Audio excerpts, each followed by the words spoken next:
Hechos que dan de qué hablar. Gladys en Éxitos.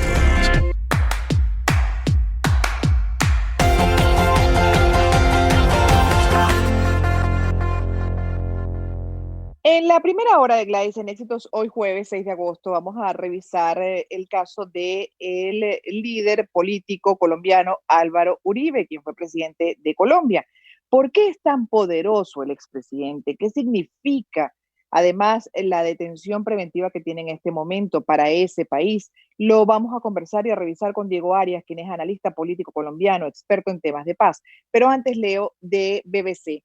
A diferencia de otros países de América Latina, en Colombia ningún presidente elegido democráticamente ha pasado por la cárcel, pese a que las acusaciones por corrupción, vínculos con el narcotráfico y violación de derechos humanos han sido una constante. Pero que ninguno haya estado preso no quiere decir que los políticos en ese país no cometieran delitos, sino que durante décadas el conflicto entre el Estado y las guerrillas determinó todos los desarrollos judiciales y políticos en el país. Las cacerolas y bocinas que sonaron en la noche del martes en algunas partes de Colombia no eran todas para celebrar la orden de prisión preventiva para Álvaro Uribe.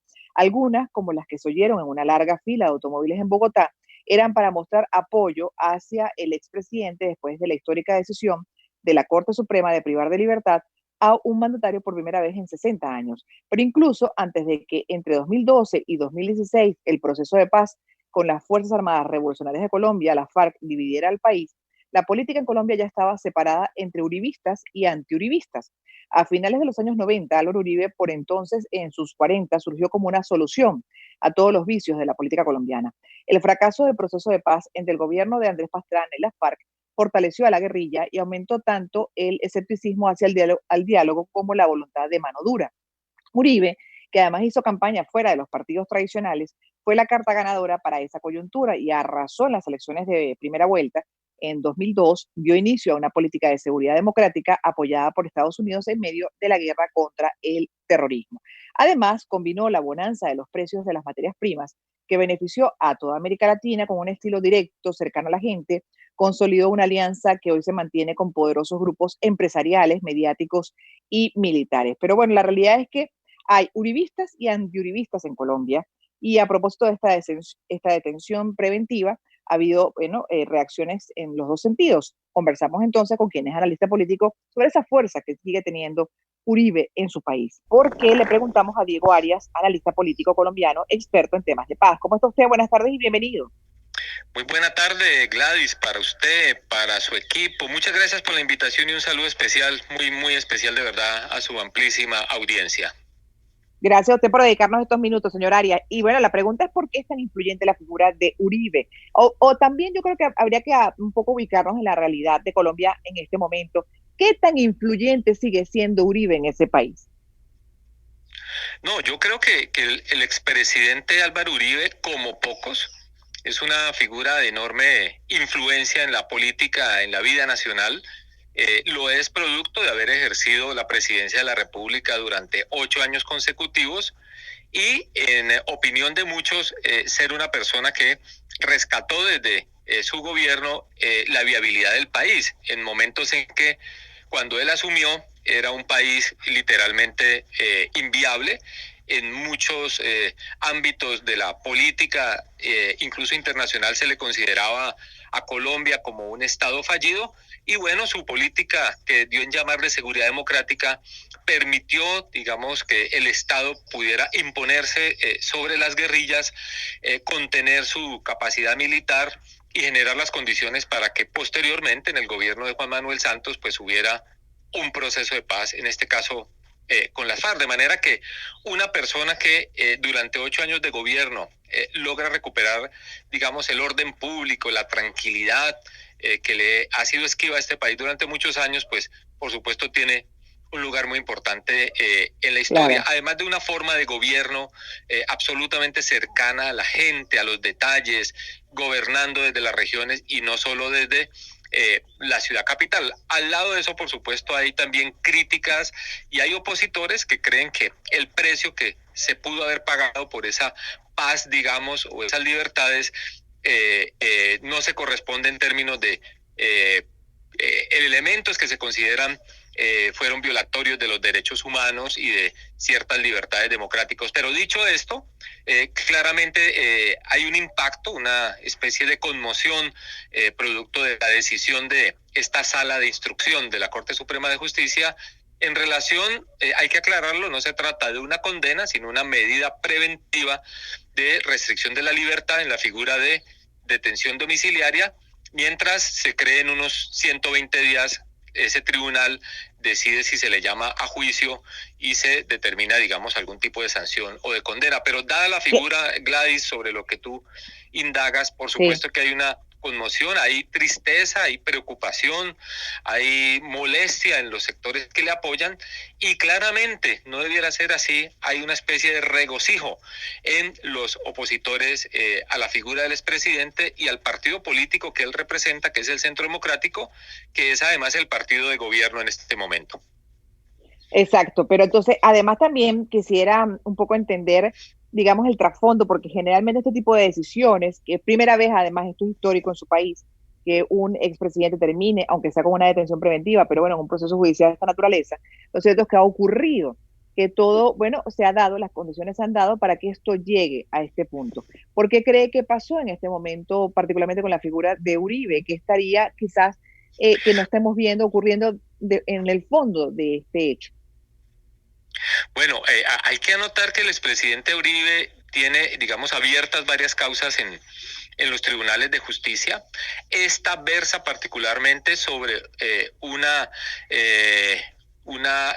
recurso que el propio expresidente Uribe interpuso ante la Corte Suprema, denunciando lo que a su juicio era una calumnia y un falso testimonio invocado por un importante dirigente de la izquierda en la oposición, por supuesto.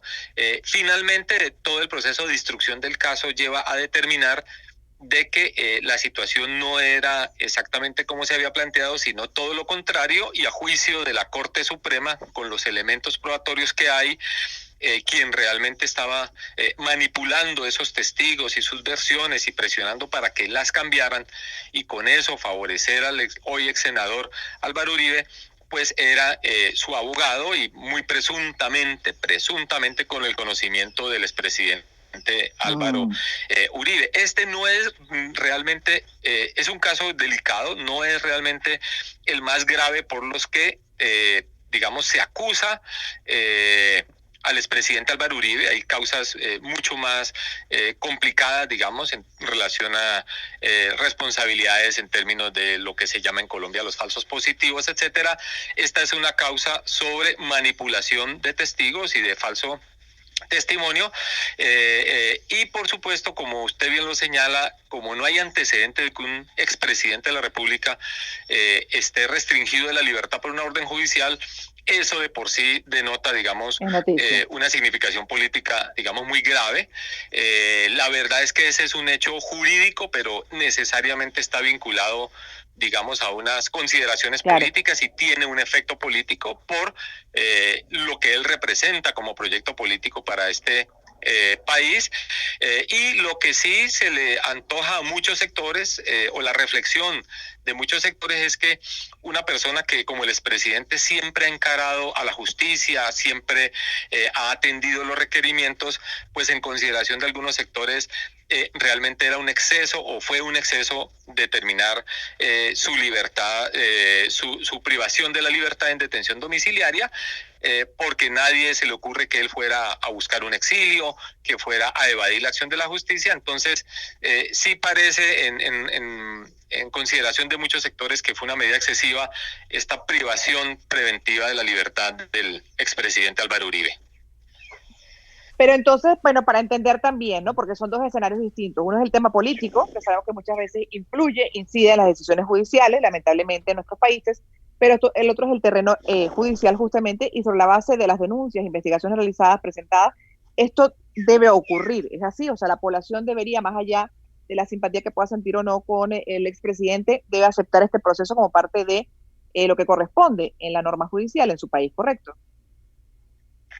Sin duda, yo creo que digamos hay ganancias para la democracia en este caso, Te repito, Gladys y oyentes, que con independencia de que pueda considerarse excesiva o innecesaria la medida de detención domiciliaria, lo cierto es que hay un ejercicio democrático, digamos, que se conoce como separación de poderes, de manera que el Poder Judicial está obrando con independencia de lo que piensen otros poderes, como el propio gobierno o el propio Congreso de la República, y eso fortalece la democracia. De hecho, parte de lo que se está comentando es la necesidad de respaldar las decisiones y la autonomía de la Corte Suprema y permitir que digamos, el caso surta el debido proceso. Yo, por supuesto, estoy del lado de quienes también reclaman que haya un proceso de plenas garantías para el presidente de la República, que se pueda, ojalá, separar. Eso va a ser muy difícil, pero sí hacer un intento de evitar que esto exacerbe las disputas y la polarización política. Ojalá pueda estar en el terreno de las pruebas, de la valoración que hagan los jueces y de las decisiones que puedan tomar y sea aceptada en estos términos, de manera que si la decisión final resulta favorable al expresidente Álvaro Uribe, los opositores a él puedan aceptar eso como un fallo en derecho, pero de la misma manera, si la decisión de los jueces de la Corte Suprema no es favorable al expresidente, también de parte de sus partidarios haya una aceptación y no un cuestionamiento, digamos, a las decisiones judiciales. Uno en derecho no puede estar de acuerdo cuando las decisiones son favorables y en desacuerdo cuando no lo son. De manera que lo más importante es que el país pueda seguir en el debate político, pero entendiendo que este caso debe obrar es en el terreno, repito, de los hechos, de las pruebas y de la sabiduría de los jueces para tomar decisiones, ojalá más allá de cualquier duda. Digamos que haya decisiones de los magistrados en términos de una unanimidad, que el voto no sea al interior de ese tribunal, digamos, dividido, porque eso mandaría un mensaje, digamos, de certezas y de tranquilidad democrática para el país. Y ya para terminar, señor Arias, le pregunto con relación a la figura de Uribe, porque a uno le recuerda un poco Uribe, obviamente hay diferencias en los casos, en las historias de estos países, pero por ejemplo, a Fujimori también hay una corriente fujimorista que todavía lo defiende y lo asocia, a pesar de todos los delitos por los cuales se le llevó a juicio, incluso terminó preso, pero la realidad es que logró mejorar considerablemente a ese país. Es lo mismo que ha pasado con Uribe, se le asocia con definitivamente el mejor periodo de la historia de Colombia, y ahí su influencia, ya para terminar, por lo que entendí también en sus palabras al principio.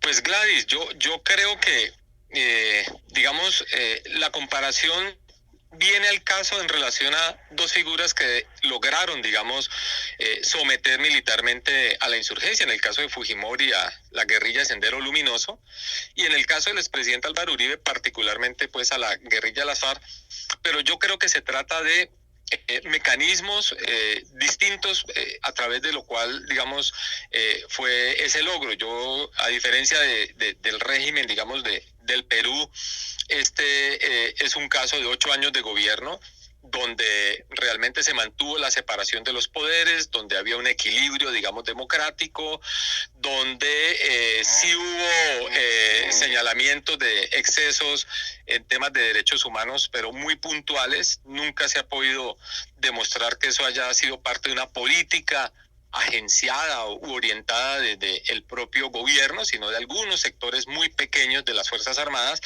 De manera que yo diría que con todo y los cuestionamientos que pueda haber habido, se trata de un ejercicio democrático, digamos, el que se hizo durante el gobierno del expresidente Álvaro Uribe. Gracias por haber aceptado esta invitación a conversar con nosotros y entender un poco la dinámica política de su país alrededor de la figura de Álvaro Uribe y bueno, por qué es tan poderoso el expresidente, qué significa además esta detención preventiva que es histórica, por supuesto.